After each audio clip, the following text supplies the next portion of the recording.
Welcome to 2 and 3D. So today we are going to be reviewing these Donald Trump caricature puppets.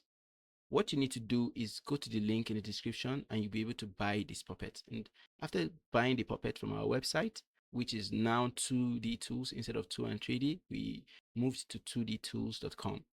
So you'll be able to get the puppet and you'll get a .puppet file at the end of your transaction.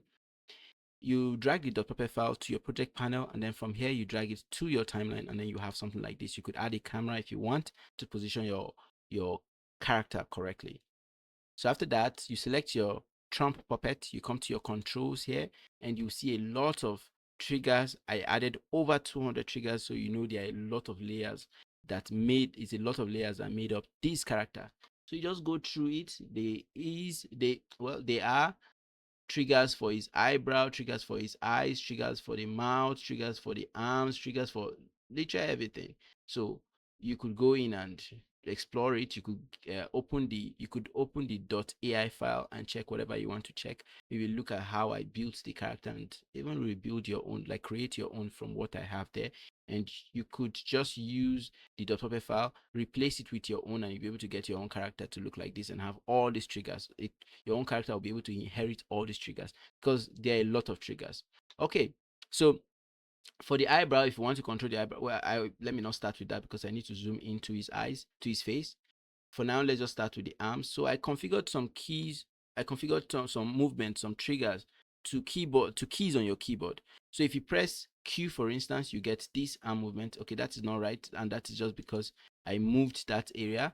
So let me just move it, and then you press Q, and then you get your character to position his arms like this, and you can see the fingers are actually switched also. So there's a trigger for movement, there's a trigger for finger change, for finger trigger, there's a trigger finger there too also. So if I press A, you get the flip version of that. So you get for this arm, and if you press it again, the arms will go back to default. If you press Q, you get this. If you press S, you get this. So this is actually good when you want your character to maybe do something like this, and maybe you position his body like this and then move things around, because there is a drag around this part. So you'll be able to move things around and get him to do something like Y, like that. And then you could add in a facial expression with 1, 2, 3, because if you press 1, 2, 3, you can get different facial expression for your character. Your character can express sadness, express surprise, shock, inquisitive, and so many. These triggers are meant for that. So they're actually configured to your keyboard.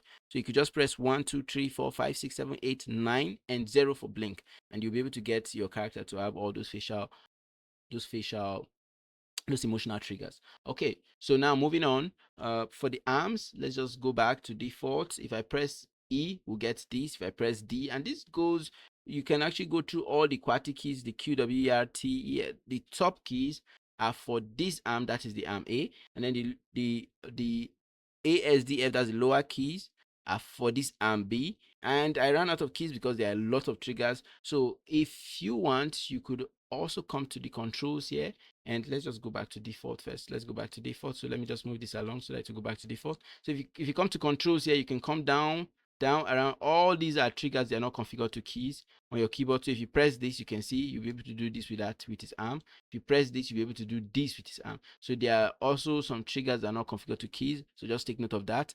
If you get the puppet, you also get all these triggers. Okay, so how did I create these triggers? I am going to make a tutorial that will cover that much more in depth.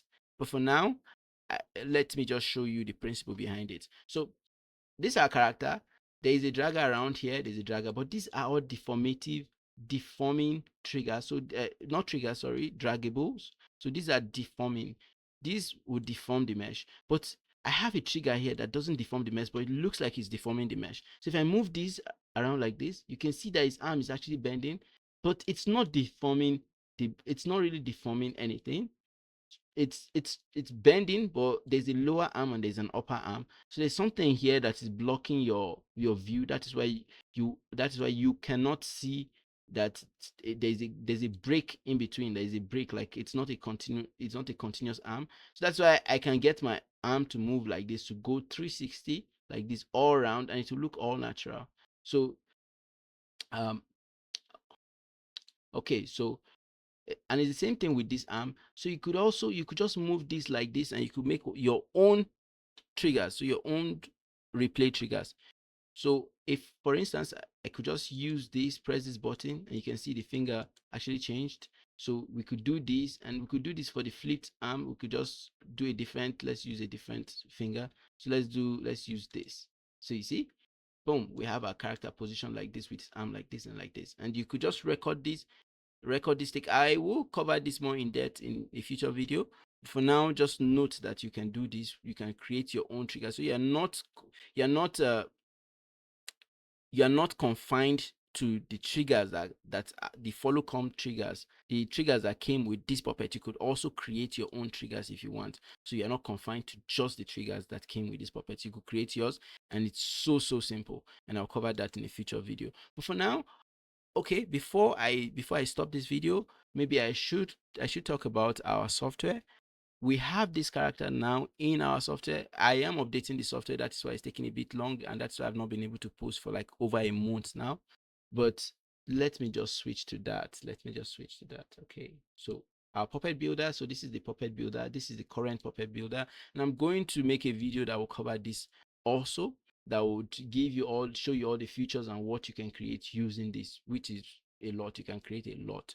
So we just this one character, we can position things around, and it will look quite different from the original character. That's from this character. First of all, we can now increase, we can now make the ticking the line. We could increase the width of our lines. Initially, we didn't used to have that. You could change the color of your line. So now if I click this and I change it to red, you can see our outline is now red, and that is really impressive, because now you are not you could decide to use whatever color you want. You don't have to use black. Black is kind of it's normal to use that, but you could change that if you want. And also we could increase the width. So if you want your character to have, if you want these lines to be thicker, you could just increase this. Maybe take it to, let me take it to 2, and you can see it has increased 2.5. This is 2.5, and it has increased the width of our lines. So that is another thing. So let me just reduce that. Let's take that back to 1. And this software, the update will be available by the time, at the time you'll be watching this video. This update will be available. So just follow the link. I will also link it down in the description. So just follow the link. I'll be able to get the new updated software and new characters, because I had to rework on all the characters so that all these features will also be part of the new updates, the new characters that I'm creating. So initially we used to have a lot of color pickers. We used to have a lot of color pickers down here. So you have to go through and pick whatever color. Maybe you want to change his skin, you have to look for skin and then do. Okay, that was really unnecessary, and I changed that. I fixed that in the new update. So all you just need to do is you press C on your keyboard. When you press C on your keyboard, you have this. So you sample a color and then you replace that color. So let me sample this. For instance, I want to change skin color. I could just sample this, and as you can see, the color has changed. The color picker has changed. So all I need to do now is select a new color. Let me say I want to make a black Donald Trump. So boom, a darker Donald Trump. So now we have a darker skin Donald Trump. And let's say I want to change his hair also. I could just press C, select, just sample that color, change it to black, because it makes no sense to have a black person with a blonde hair. Oh, actually it does, because there are people like that. So okay, so if I want to change his suit, the suit color, I could just sample that also, press C, sample, and then let's change it to green. Let's make him put on a green suit. So good, that is it. If I want to change these also, I could just press C, select this, and then sample the new color. So it makes your work way more easier. Now you could just easily change the color to whatever you want without necessarily going through and looking for this and looking for this color and this color like that. And in some cases his hands will not change also, so you just need to sample that also, because sometimes I have to put a variation in their colors, and that is why you can see that this skin color changed but this did not change. So you just need to, also you can use the color picker to pick the exact color from there. And also you can see this is also having, and is not changing. So you just press C, sample that. Okay, press C, sample that, and then change it. You could pick the skin color. So let's just do this. Pick this. Good. So now you can see we've changed our color. This entire skin color, we've changed that. And well, if anything is misbehaving like this, maybe like for instance the mouth disappeared, all you just need to do is come back to mouth, and then boom, the mouth is back. So that's it. Okay, I will cover this more in depth. I will be more comprehensive in the next video and cover this software so that you'll be able to understand what you can do with this software, what you can create with this software. So thank you for watching. Please give us a like, give us a sub. It will help us to reach more people with contents like this, and also help you and also reach you with more contents like this in the future. Thank you and bye for now.